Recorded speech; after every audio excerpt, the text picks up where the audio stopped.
"Linda, sit down." "I can't see," I said, gripping the edge of the dining table. My father's fork stopped halfway to his mouth. "Not tonight."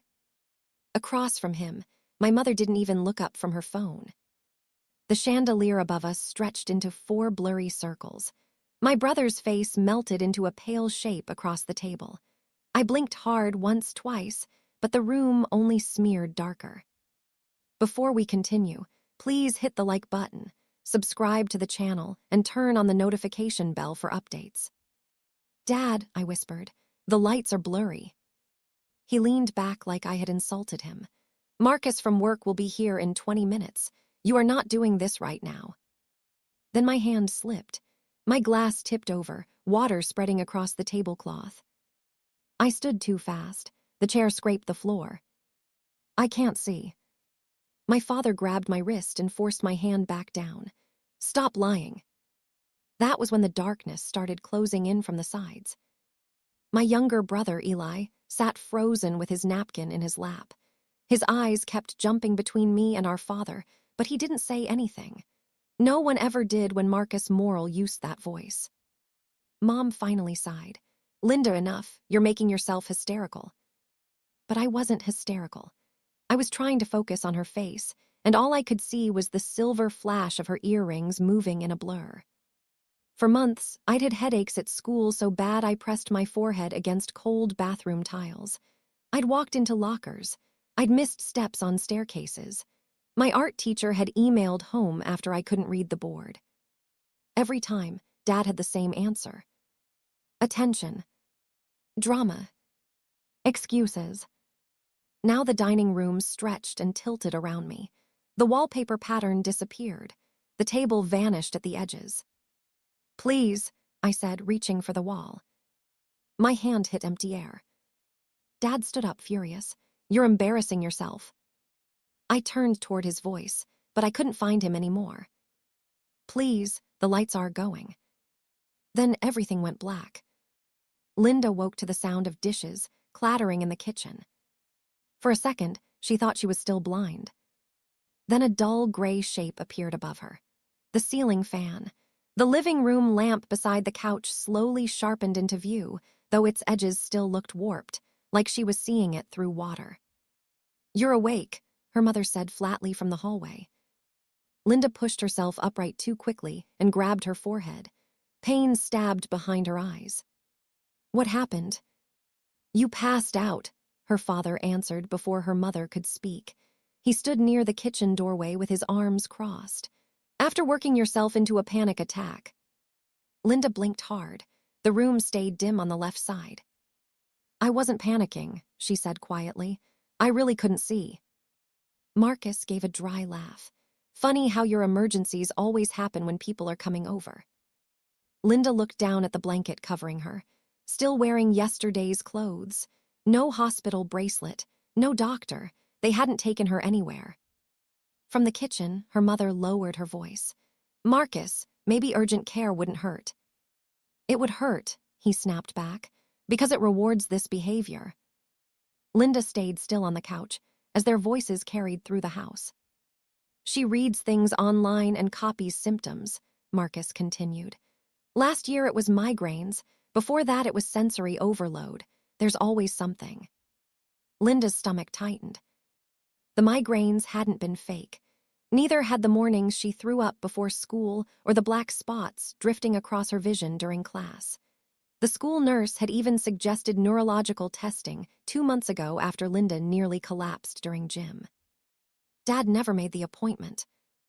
Linda slowly stood and walked toward the kitchen doorway. "I'm scared." Her father turned immediately. "And now you're trying to manipulate us." "I'm not." "Phone," he said, holding out his hand. Linda froze. "You're grounded from the dramatics, and if you pull this stunt publicly at your art competition next week, you're not going." Her fingers trembled as she handed over her phone. Marcus pocketed it without hesitation. That was the moment Linda understood something worse than the pain behind her eyes. Her parents were more worried about being embarrassed than whether she was actually sick. She started upstairs carefully, gripping the railing. Halfway to her room, she covered her right eye. The hallway stayed visible. Then she covered her left. Nothing but blur. Her breath caught in her throat. She couldn't see clearly out of her left eye at all. By the next morning, Linda had memorized how many steps it took to get from the front door to her first period classroom. 7 to the trophy case. 14 to the science lab. Left at the drinking fountain. She kept her head down as students rushed past her in the hallway. Every movement around her felt too fast, too bright on one side, too dark on the other. Then someone stepped directly into her path. Linda reacted too late.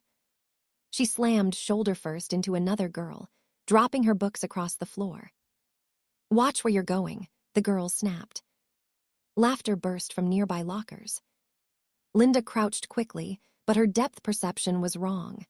Her hand missed her notebook twice before she finally grabbed it. "You okay?" someone asked. "She's probably having another breakdown," another student muttered. Linda stood without answering and hurried to class. By third period, the pounding behind her eyes had spread into her neck. Her presentation slide glowed at the front of the classroom, but the words wouldn't stay still long enough to read. "Linda," her teacher asked gently, "you can begin." Linda stared at the screen. The letters blurred together into white streaks.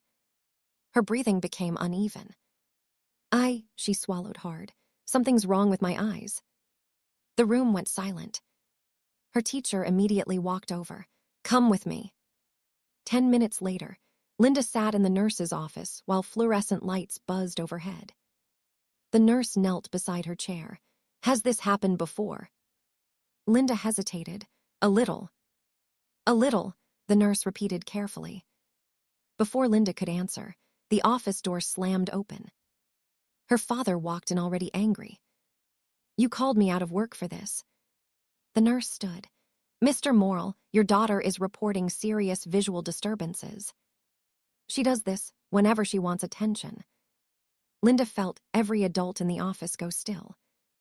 A parent holding an ice pack for their son looked over sharply. The nurse frowned.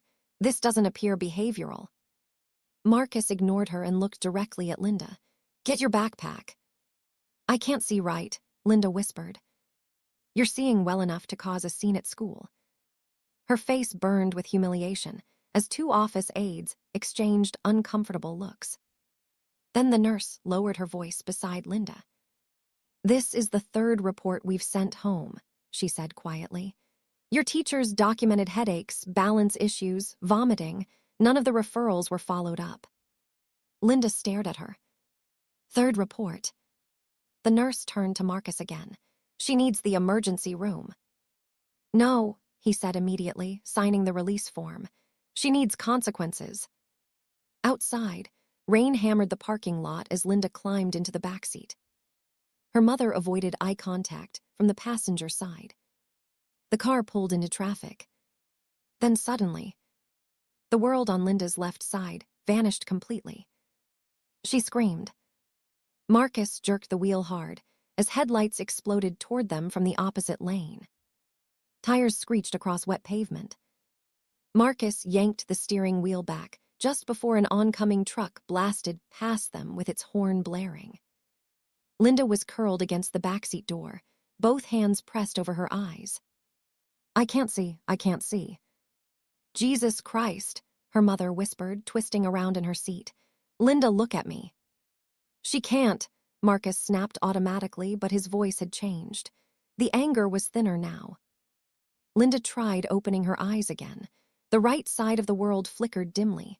The left side stayed black. "She's not tracking movement," her mother said suddenly, panic rising into her voice for the first time. Marcus pulled into the nearest parking lot and stopped so hard the car jolted forward.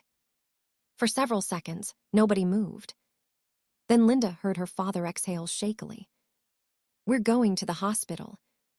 The emergency room. Lights felt like knives behind her eyes. A nurse guided Linda through intake, while Marcus filled out paperwork nearby. "Can you read the letters on the chart?" the nurse asked. Linda squinted. "I can't." How many fingers? 2, she guessed. There were 4. The nurse's expression tightened immediately. Within minutes, another doctor entered carrying a small light. He examined Linda's eyes in silence, then paused longer than expected. When did the vision loss start? Marcus answered before Linda could. She gets emotional sometimes. The doctor ignored him. Linda. Last night, she whispered, then after a pause, but the headaches started months ago. The room shifted. What headaches? The doctor asked. Linda glanced toward her parents. Her mother looked pale now. She's had migraines, Marcus said. Teenagers exaggerate things. The nurse at the computer turned the monitor slightly. I'm seeing school reports documenting vomiting episodes, dizziness, balance problems, and visual complaints dating back several months. Nobody spoke. The doctor looked directly at Marcus, and she was never evaluated by neurology. Marcus opened his mouth, but no answer came out. Linda watched something unfamiliar appear on her father's face for the first time since this started. Fear. An hour later, she was pushed through radiology for emergency scans. As technicians moved around her, she overheard someone outside the curtain say quietly, "Possible permanent vision loss if pressure isn't relieved." Her stomach dropped. Back in the exam room, nurses stopped addressing questions to her parents and started asking Linda directly. Did anyone refuse medical care before tonight? Were you ever told not to talk about symptoms? A woman with a hospital badge introduced herself softly as a social worker and waited outside the room taking notes. Marcus sat rigidly in the corner, saying almost nothing now. Then the door opened again. The doctor walked in holding scan results. His expression was no longer uncertain. He looked at Linda's parents and said, "We need to talk about why this child never received treatment." The room went completely silent. The doctor placed the scan images onto the lightboard beside Linda's bed. Even with her blurred vision, she could see the bright, swollen shapes around the back of her eyes. "You're looking at severe intracranial pressure," he said. "The swelling around her optic nerves has been building for a long time." Linda's mother stared at the scans without speaking. Marcus crossed his arms tightly. She said she had headaches. Lots of teenagers get headaches. The doctor turned toward him. Headaches combined with vomiting, balance issues, visual disturbances, and repeated neurological complaints are not normal. He tapped the scans again. She has papilledema. Pressure inside her skull has been compressing the optic nerves. That's why her vision began fading. Linda felt cold all over. "Will I go blind?" she asked quietly. The doctor paused, just long enough to frighten everyone in the room. "If treatment had been delayed much longer," he said carefully, "the damage could have been permanent." Her mother covered her mouth and started crying instantly. Marcus looked stunned but still defensive. "She exaggerates things sometimes," we thought. "Children exaggerate pain sometimes," the doctor interrupted. "They do not fake optic nerve swelling." Nobody argued after that. Over the next several hours, more specialists entered the room. Neurology, ophthalmology, a hospital administrator. Every one of them asked the same question in different ways. How long were symptoms ignored? The answer kept getting worse. School referrals, emails from teachers, nurse documentation, a recommendation for neurological testing that had never been scheduled. Linda watched her mother slowly realize how many warnings they had dismissed because Marcus insisted Linda was dramatic. By morning, the hospital officially documented possible medical neglect. A social worker explained the next steps calmly, while Marcus sat motionless beside the window. For the first time in Linda's life, adults were not taking his side automatically. Word spread faster than her parents expected. Teachers who had worried about Linda spoke openly once the investigation began. Parents from the school office told others what they heard Marcus say during the confrontation. Relatives who once rolled their eyes at Linda's episodes stopped calling them episodes at all. Marcus's reputation collapsed quietly, but completely. At home, arguments became constant. Linda's mother eventually moved into temporary housing near the hospital during Linda's treatment program, leaving Marcus alone in the house most nights. Linda underwent emergency procedures to relieve the pressure around her optic nerves. Some of the damage couldn't be reversed, but enough of her sight returned for her to read again, paint again, walk school hallways without counting steps. When she finally returned to school months later, people treated her differently. Not with pity. With care. Teachers checked on her without making her feel weak. The nurse who first believed her kept snacks and migraine medication ready in her office. Even students who barely knew her stopped joking when she said she wasn't feeling well. And Linda stopped apologizing every time something hurt. Her postponed art competition took place in early spring. One painting hung alone beneath a spotlight near the center of the gallery, distorted kitchen lights melting into darkness at the edges of the canvas. The final thing she remembered seeing before the blackout. Her mother stood quietly near the back wall, eyes red from crying. Marcus wasn't there. Linda stood beneath the gallery lights she once thought she might never see again, and realized the scariest part had never been going blind. It was screaming for help, while the people closest to her chose not to believe her.